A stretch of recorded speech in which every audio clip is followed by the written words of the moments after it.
When you bring up animation, a lot of people's first thoughts go squarely to the mouse. And for good reason. They popularized the medium with adaptations like Snow White, Pinocchio, Peter Pan, Alice in Wonderland, so many more. Bringing a unique flair to these stories that still stands the test of time, like Pinocchio bumping a fat stove, or Baby Dumbo getting blasted off Pink Panther. And they did it again at the end of the century, giving the art form a kick in the ass with Who Framed Roger Rabbit, followed by one of the greatest runs in the history of animation. Just take a look at how dense the catalog of heroes, villains, and storylines is. It's incredible to see how much they've forgotten what made those stories click for so many. As they've gotten astronomically larger and their resources have been spent watering down other parts of the company, this has bled into the string of live-action remakes, or as they're also called.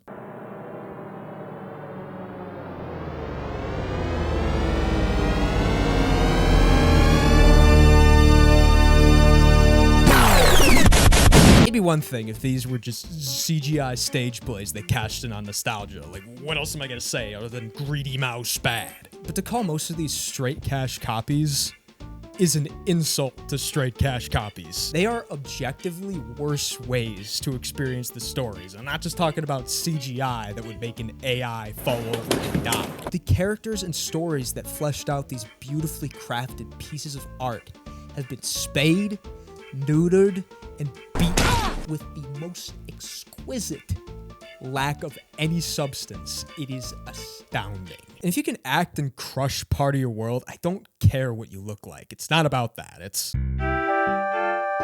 Cinderella is one of the weaker early films in my opinion because the central character, while kind even in shitty conditions, doesn't really act. She talks up big dreams while slaving away in the shit, doesn't take any steps to pursue them, and ends up getting them anyway. And that makes her a pretty forgettable character. Contrast this with one of the most perfect openings of all time tells us everything we need to know. Well-read, independent in a snarky way, selfless. So much so that she puts her dreams on hold to save her dad not once but twice. And this selflessness is what first breaks through Beast's rough exterior. It's why he's more accommodating than he would be. It's why he goes to save Belle even after casting her out. It's why the relationship blooms the way it does. It's because of her. And that's why she's a beaut. Fucker Movie 2017 makes Beast give Belle the choice to replace her dad. It may seem like a small thing that has the same result, her taking her dad's place in a dramatic shock to no one, but this one crucial change undermines Belle's strongest quality and nosedives the entire rhythm of the relationship. AKA the entire story. Since Belle's forward gesture is forced, Beast doesn't return the favor with one of his own. Since Beast doesn't return the favor, she tries to escape in an act that shows she's thinking about being strong? She went back to the window. Okay, Lumiere says that since she passed on dinner with Beast and stood up to him, that's why she's the one. It's because she did something she already did in the original, except with an extra line thrown in about starving that I think Beast originally said. Not because she'd give her life for someone she loved. No! Meanwhile, Beast is much more selfish and mean to his servants, which forces them to spend more time with Belle instead. Mr. Potts even spoils the movie for her by saying, deep down, verbatim, Beast is a prince of a fellow. Not letting Belle figure that one out by, I don't know, exploring a castle not too different from the one she read about. Since they barely interact, Beast's act of saving her is less impactful, and their relationship is just so slow. And the reason Beast is so mean is not because he was a straight dick that's ruminated on a life of selfishness for the longest time in a vicious cycle of self-sabotage. It's because his dad sucked and his mom died. And Belle's mom did too, apparently. So that's how he shows his heart. That and singing twice, because that was necessary. And this became a trend, this making the already capable character strong at the expense of everything around them. But hey, at least they're weaker?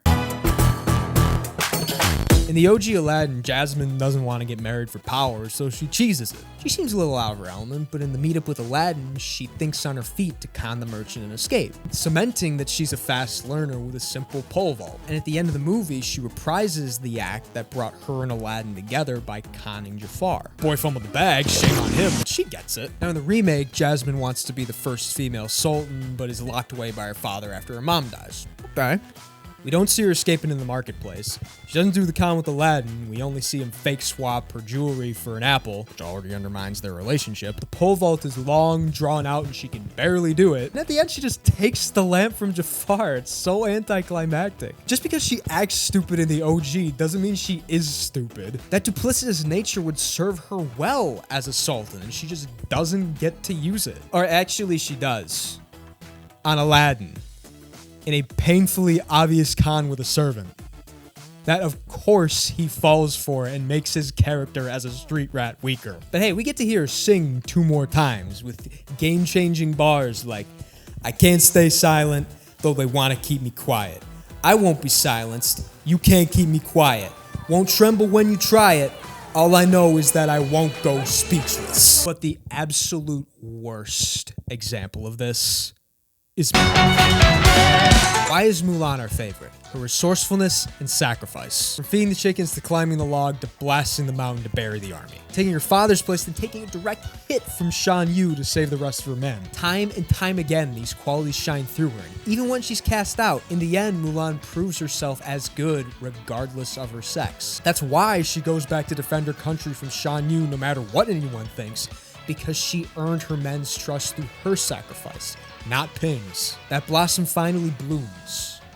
It becomes the most beautiful of all. 6 minutes into the remake, it's revealed she has magic that allows her to go jump cut Matrix mode, and her dad tells her to hide her gift. I don't even have to say anything else. Like, you get it. But I will.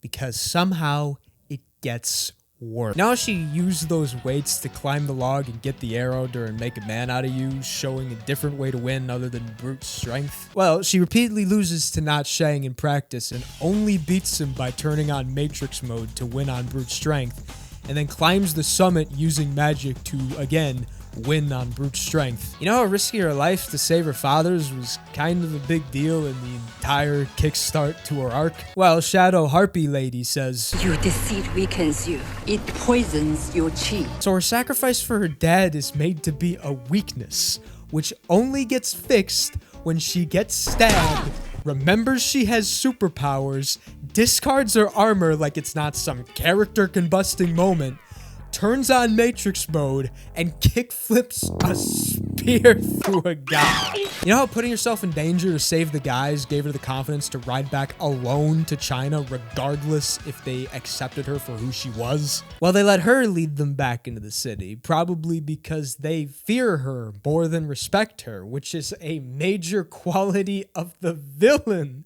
in the original. I believe Hua Mulan. I believe Hua Mulan. I believe Hua Mulan. I believe.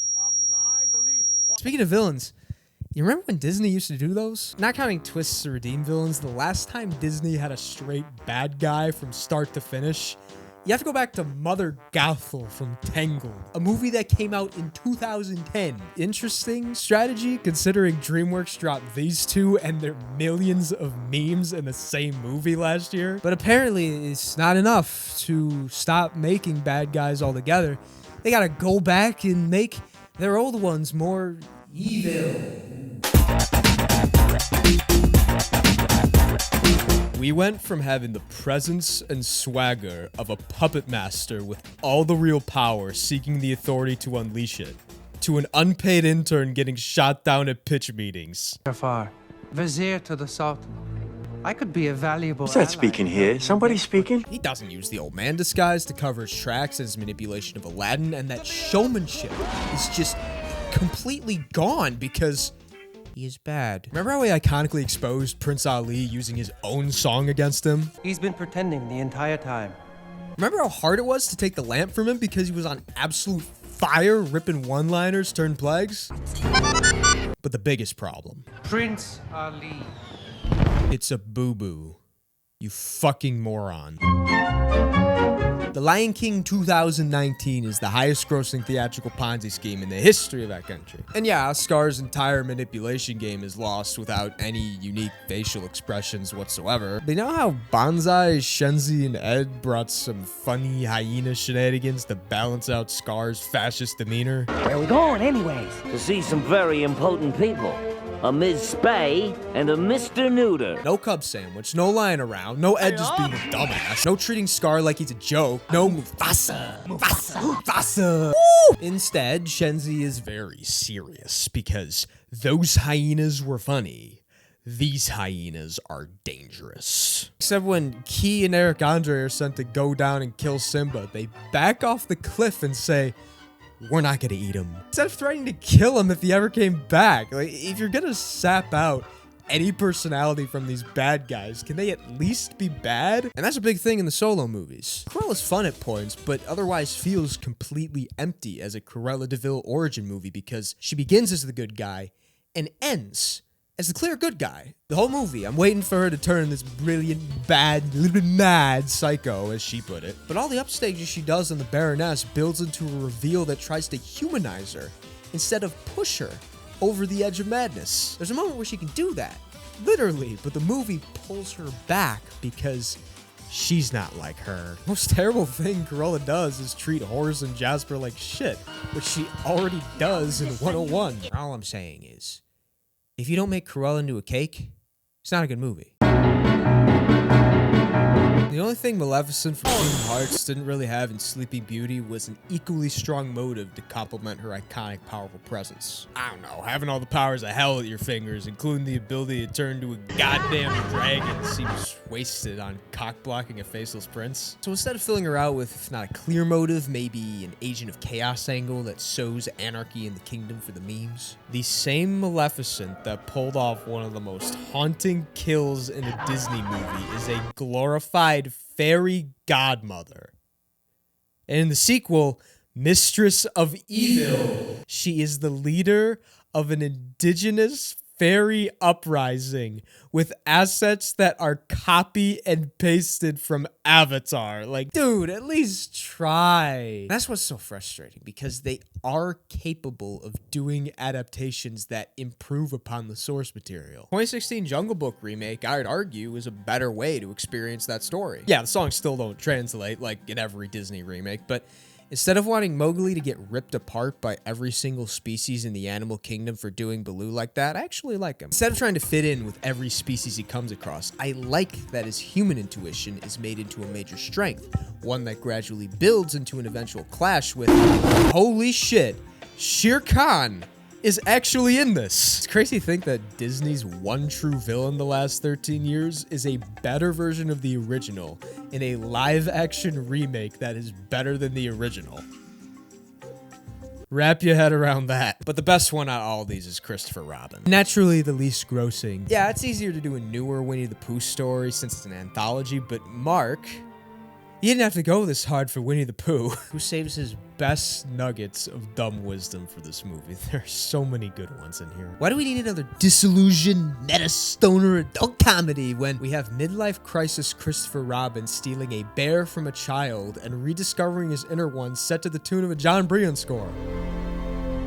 That's all you need. And that's the thing, I'm not totally opposed to seeing Disney remake films in this style that couldn't hurt from another look. You know, Sword in the Stone, Black Cauldron, Chicken Little. Well, maybe not Chicken Little. That one's already a masterpiece. My dream remake would be Treasure Planet, directed by the dude who did Pirates of the Caribbean. I know that movie isn't bad per se, and when Musker and Clements turn it on, they turn it the hell on. But there's just some annoying stuff that holds it back from being as good as their other films that do not need to be remade. Like Moana. I didn't even see the original Moana until 2 days after they announced the live-action remake. What, are they gonna remake Strange World in 6 years? Or are they actually gonna promote that one? For a studio that played such a huge role in starting and rejuvenating the medium, it sucks to see them become such a creatively bankrupt company to the point where they can't even put out the same thing without showing how unimaginative they are. Making their formerly strong characters weaker, neutering their villains of almost everything that made them likable or evil. Kinda sounds like their regular studio output lately, right? DreamWorks passed them by the end of the last decade and just put out their best film last year. Sony's got more Spider-Verse on the way.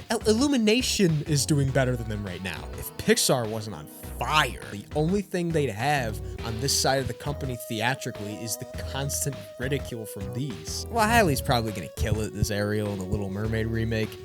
I take a look at that Under the Sea clip and remember, oh yeah, I'm sorry, but for this video, I've seen enough. And I've said enough. Thanks for watching, everybody.